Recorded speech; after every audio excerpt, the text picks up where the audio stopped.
नमस्कार दोस्तों, JP stenograph YouTube channel पर आपका स्वागत है। यह डिक्टेशन 70 शब्द प्रति मिनट का होगा, जो कि 8 मिनट तक बोला जाएगा। जनसत्ता से लिया गया है। 10 सेकंड बाद स्टार्ट किया जाएगा।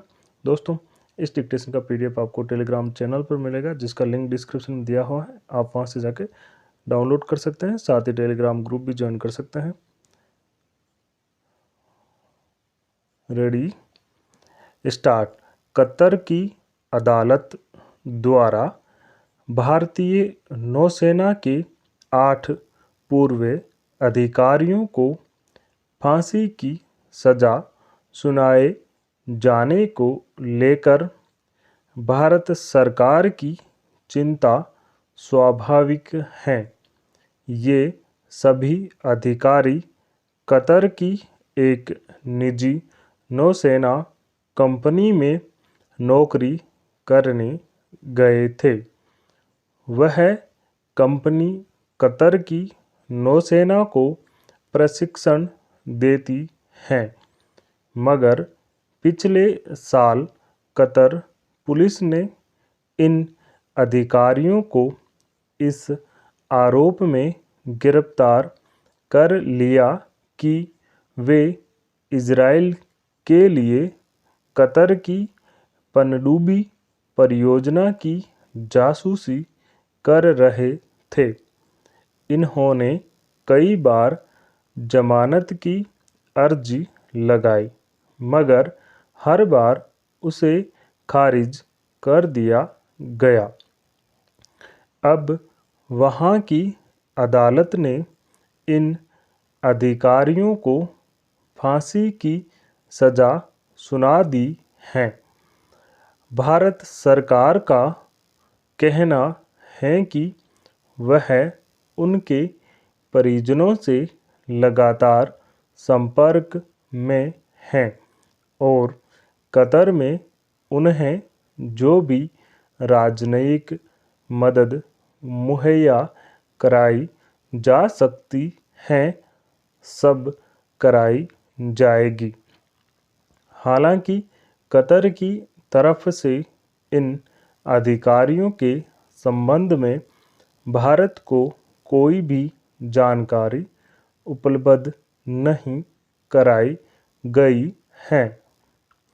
कतर की अदालत के इस फैसले को लेकर स्वाभाविक ही तरह तरह के कयास लगाए जा रहे हैं।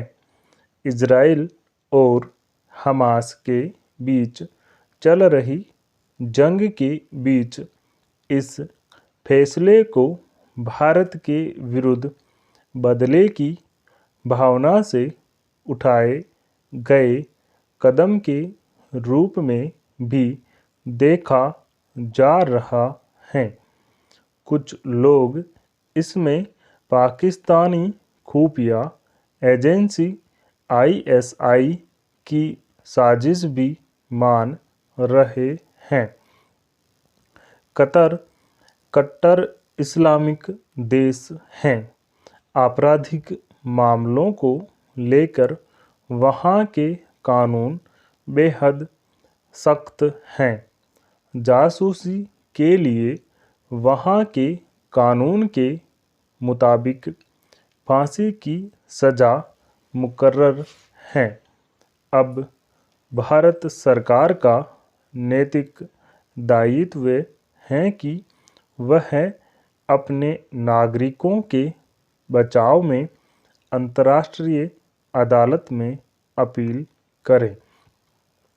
हालांकि यह कोई पहला या अनोखा मामला नहीं है।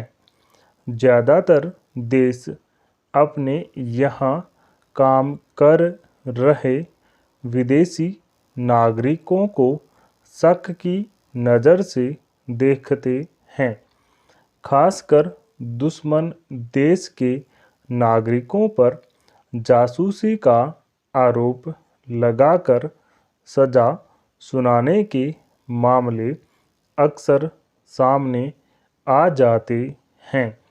पाकिस्तान कई बार भारतीय नागरिकों को जासूस बताकर सजा सुना चुका है, मगर भारत सरकार ने उससे निपटने की हर कोशिश की है। हालांकि कतर के साथ भारत के वैसे संबंध नहीं हैं जैसे पाकिस्तान से हैं।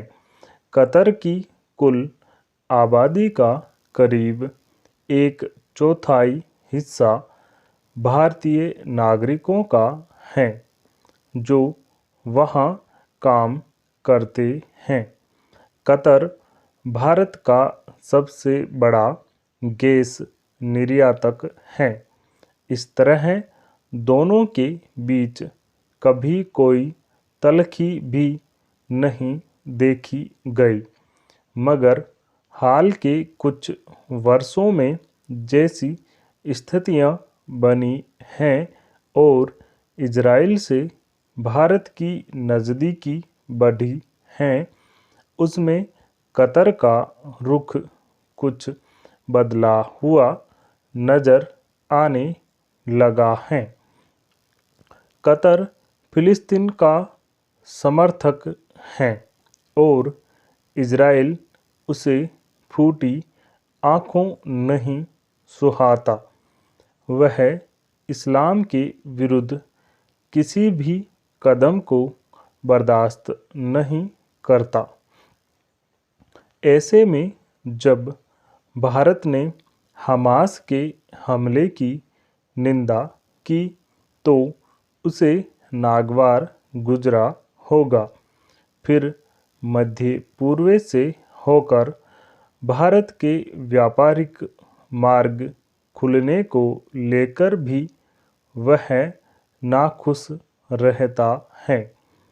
पाकिस्तान से उसकी काफ़ी नज़दीकी है, इसलिए पाकिस्तान के उकसावे के कयास को सिरे से खारिज नहीं किया जा सकता, मगर इन कयासों के आधार पर कतर की नीयत को लेकर कोई दावा करना जल्दबाजी होगी। भारत फिलिस्तीनी संप्रभुता की वकालत करते हुए वहाँ आपदा राहत सामग्री भेज चुका है।